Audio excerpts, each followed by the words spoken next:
Fala, craquidásculos! Tudo bem com vocês, pessoal? Galera, vocês estão sem tempo para estudar história para o Enem nessa reta final? Estão sem tempo aí para estudar história antiga, para fazer uma revisão de história antiga? Se você está nessa situação, eu estou trazendo uma aula para vocês sobre Roma que vai atender às suas necessidades. Beleza? Então não deixe de ficar comigo até o final desse vídeo, porque eu te garanto que nós veremos situações que vai favorecer o seu estudo. Tá bem? Porque eu estou mencionando exatamente isso, Roma, mas não todo o conteúdo. O conteúdo de Roma, que como vocês estão vendo aqui, aparece no Enem. Como que apareceu em últimas provas e, consequentemente, como pode aparecer nessa próxima prova do Enem. Beleza? Eu já convido vocês, para que não estão inscritos no nosso canal, que se inscrevam, ative o sininho das notificações e no final do vídeo não deixe de curtir, porque isso só ajuda a galera da Asclus aqui a potencializar cada vez mais conteúdos gratuitos e de qualidade. Vem com o Pedro para a gente desenvolver essa aula de História Geral, falando então de Roma Antiga. Pessoas, é o seguinte, eu pensando a maneira de fazer uma revisão, de trazer para vocês essa condição da história da civilização romana, nós temos evidentemente aí uma gama de conteúdos para serem tratados quando eu falo de Roma Antiga. Não é verdade? A gente vai buscar no período da realeza ou da monarquia, passamos pela república, alcançando, por exemplo, o império. Então nós vamos, por exemplo, por volta do século 8 a.C. até por volta do século 5 depois de Cristo. É uma temporalidade bem significativa de uma civilização que ela foi extremamente importante. Só que o Enem não cobra tudo isso, tá bem? O Enem foca em algumas condições. E eu quero provar para vocês como que o Enem faz isso e quais os conteúdos ele foca, tá bem? Eu vou fazer o seguinte, eu estou trazendo um conjunto de questões para vocês, na verdade de enunciado de questões de últimas provas, para provar exatamente essa condição, o que o Enem cobra quando ele fala de Roma Antiga, tá? Porque aí, consequentemente, vocês vão pegar os seus, as suas anotações, os seus materiais e tal, mas ó, eu preciso revisar isso. É exatamente isso, é isso que você precisa nesse momento. É reta final, galera. Beleza? Então vamos lá. Dá uma olhada aqui no que eu estou trazendo para essa perspectiva do Enem 2016. Foi uma questão do Enem 2016 e uma questão do Enem 2012. São duas questões que dá para a gente articular no que o Enem ele quer da gente. Vamos para essa aqui, ó. Vamos pegar essa do Enem 2016, porque fala assim, ó.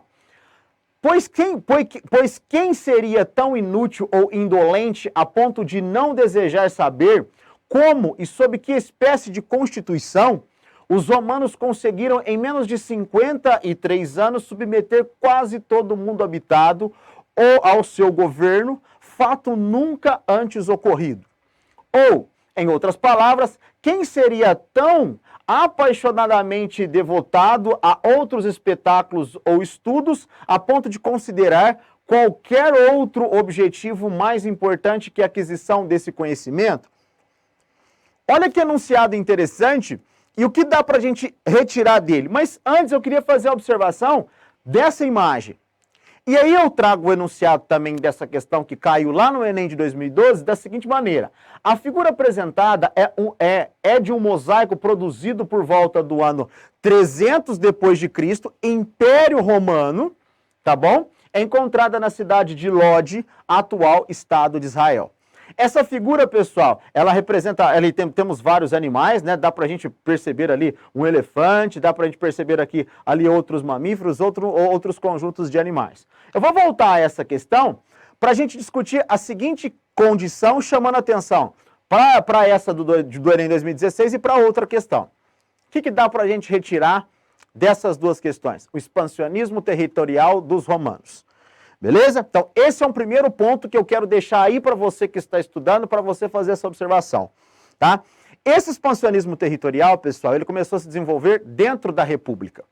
A República Romana, que foi estabelecida no século 6 a.C., tá bem? A gente começa a fazer ali a sua observação em 509, tá bem? Depois da derrubada do rei Tarquínio, assim a gente começa a perceber essa estrutura da República Romana, uma estrutura que vai envolver o Senado, o consulado, as magistraturas e tudo mais, mas vai começar um processo de expansão territorial importante dentro desse contexto.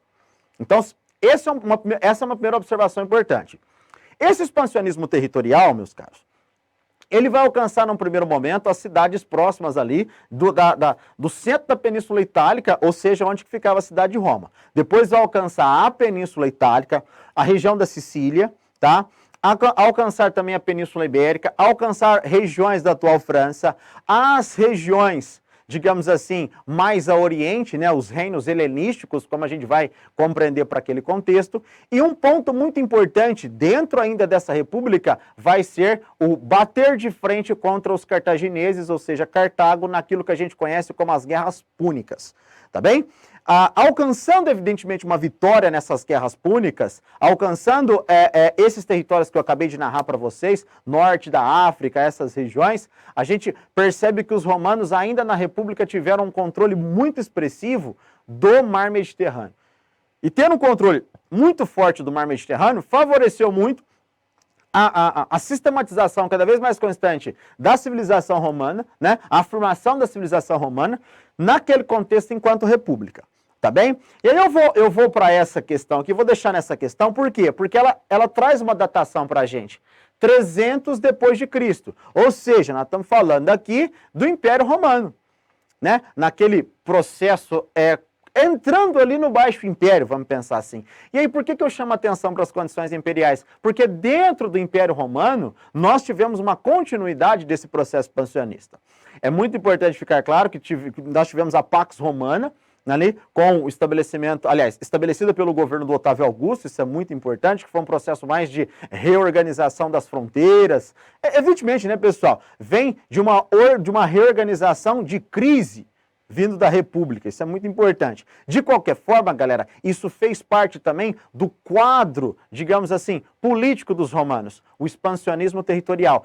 E aí, pessoal, falar do expansionismo é citar as regiões, mas é citar também a importância do exército romano, né? O exército nas suas determinadas legiões, o exército, galera, que era formado, né, ali pelas suas condições de infantaria, pela elite, pela cavalaria, né? Os romanos tinham táticas de guerras extremamente fortes para o contexto tanto da República, mas principalmente do Império. Tá? A maneira como eles tratavam os povos conquistados também favorece a gente perceber como eles conseguiram esse expansionismo territorial. Tiveram alianças? Sim. Evidentemente, as resistências foram tratadas de maneiras mais violentas? Também tiveram isso. Outra coisa, à medida que o expansionismo ele foi acontecendo, a preocupação em interligar as áreas, né? Tanto é que vocês vão ouvir o velho ditado, todos os caminhos levam a Roma. Então, pessoas, essa é uma primeira grande observação que eu queria deixar para vocês e trago aqui esse mapa. Esse mapa é extremamente importante, porque nas partes coloridas, o que eu mostro para vocês? Todas as áreas que esses romanos conseguiram alcançar, que teve ali o seu auge, né? O seu apogeu ali na passagem do século II para o século III. Vamos pegar o século III, né? Vamos pegar o século III depois de Cristo como sendo o apogeu dessa importante civilização. Que, como vocês podem notar, vai pegar todo o norte da África aí, tá bem? Claro, esse norte da África nas regiões mediterrâneas aí, vamos pensar assim, tá bem? Vai pegar o coração da Europa, a atual França, beleza? Península Ibérica e chega aqui até as regiões voltando para o Oriente, alcançando o Egito, alcançando os atuais territórios da Palestina e assim por diante. Não nos esqueçamos, lá em cima, ou seja, das Ilhas Bretanhas, né? Atual Grã-Bretanha e assim por diante. Galera, primeira importante observação, o que o Enem fez para a gente aqui, ó? Vamos voltar, ó. O que o Enem fez?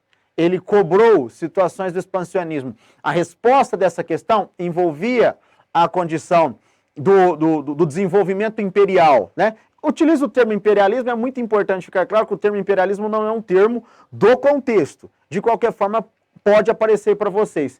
E aqui também a resposta traz esse aspecto expansionista. Fechou? Então, expansionismo territorial no cenário republicano e no cenário imperial como situações importantes. Vamos ver um outro tópico que é muito cobrado também? Vamos para cá. Eu queria chamar a atenção para essa questão do Enem de 2013 e queria chamar a atenção para essa questão do Enem de 2017. Por que eu faço essa observação? Quer ver? Vem comigo aqui, ó. Durante a realeza e nos primeiros anos republicanos, as leis eram transmitidas oralmente de uma geração para outra. A ausência de uma legislação escrita permitia aos patrícios manipular a justiça conforme os seus interesses. Em 451 a.C., porém, os plebeus conseguiram eleger uma comissão de 10 pessoas, os decênviros, para escrever as leis. 2 deles viajaram a Atenas, na Grécia, para estudar a legislação de Solon. Muito importante. Beleza. Nessa questão do Enem de 2017, o que é feito, pessoal? Uma comparação de texto. Então, a gente tem esse texto 1 e esse texto 2. Mas vamos por partes? Vamos voltar a esse texto 1. Não é propriamente da Roma Antiga, mas é do contexto da Antiguidade. E vamos para ele. Olha lá. Solon é o primeiro nome grego que nos vem à mente quando terra e dívida são mencionadas juntas. Tá bem? Logo depois, em 600 a.C., ele foi designado legislador em Roma, com poderes sem precedentes, porque a exigência de redistribuição de terras e o cancelamento das dívidas não podiam continuar bloqueados pela oligarquia dos proprietários de terra por meio da força e de pequenas concessões.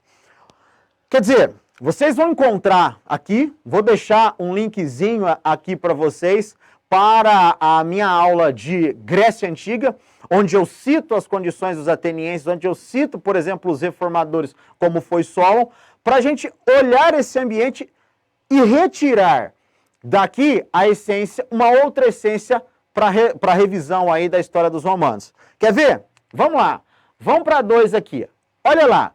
A Lei das 12 Tábuas se tornou um dos textos fundamentais do direito romano, uma das principais heranças romanas que chegaram até nós. Beleza? A publicação dessas leis por volta de 400 a.C.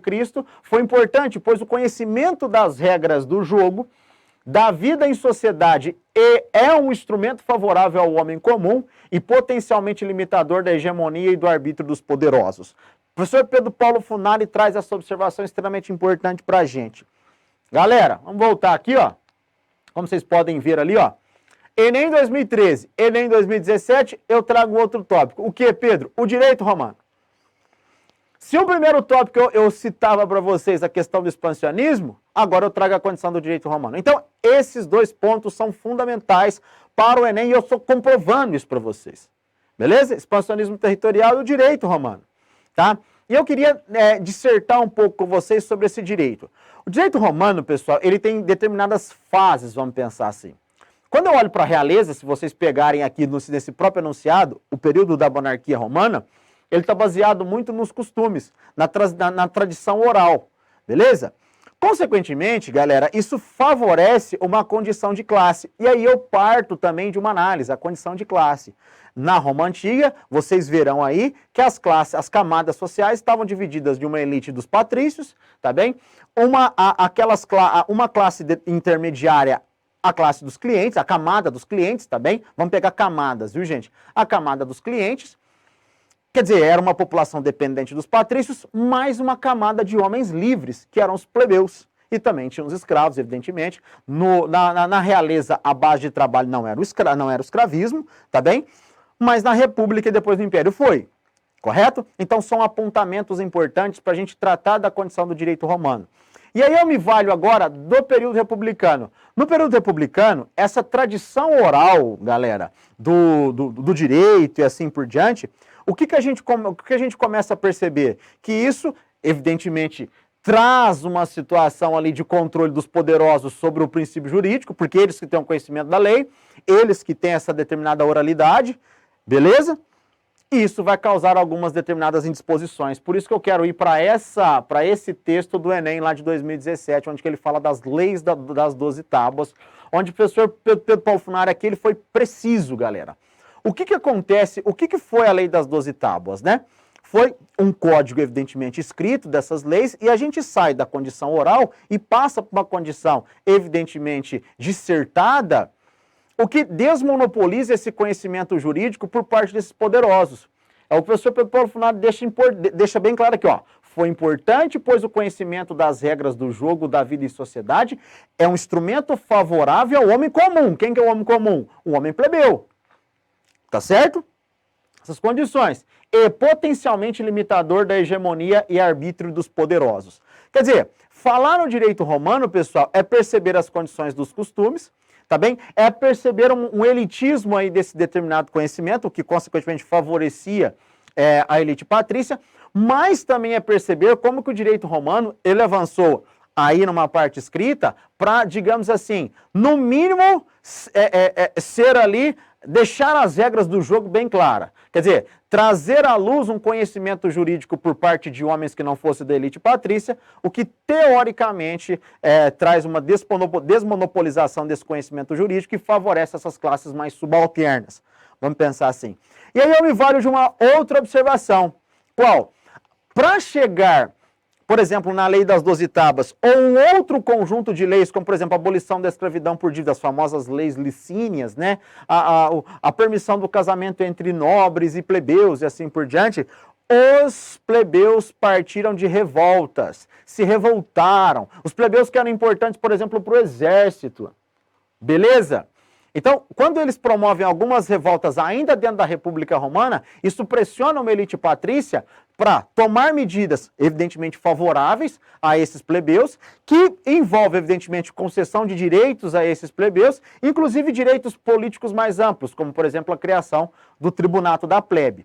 Vocês estão vendo, então? Eu queria fazer uma última observação aqui, onde que eu trago para vocês uns principais aspectos para você aí, revisar os estudos sobre Roma. Então, como vocês estão vendo lá, ó, o expansionismo territorial da República e do Império, como eu narrava para vocês as condições sociais, os patrícios, os clientes, os plebeus e os escravos, correto?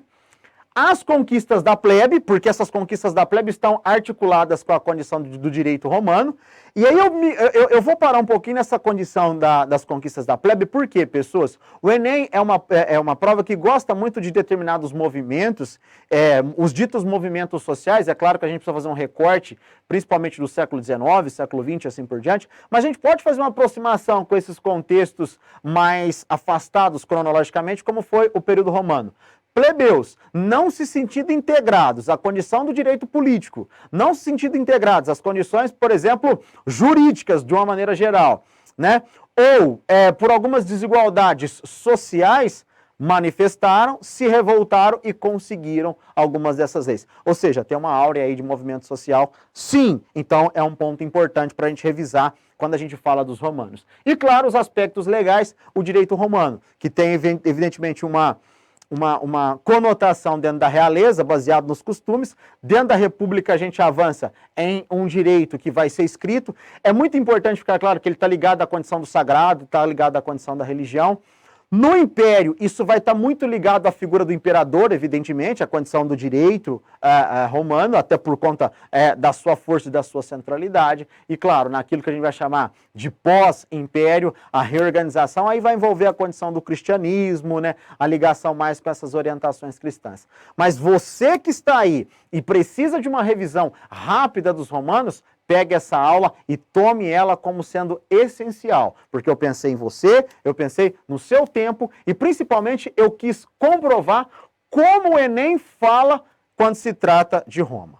Tudo bem, pessoal? Então é isso que eu quero deixar para vocês. É um conteúdo importante e, claro, fica a dica, claro, fica as observações aí, tá? Se vocês gostaram dessa aula, eu vou mais uma vez pedir para que vocês deixem um joinha aqui para mim, ativar os sininhos da notificação, né, pessoal, das notificações, porque a galera da Ascos está trazendo conteúdo de qualidade todos os dias aí. E para quem não está inscrito, mais uma vez, por favor, se inscrevam nesse canal, que só traz conteúdo gratuito e de qualidade. Fica meu abraço para vocês, uma excelente revisão e vocês vão bombar no Enem, tenho certeza. Tchau, tchau, pessoal, até mais!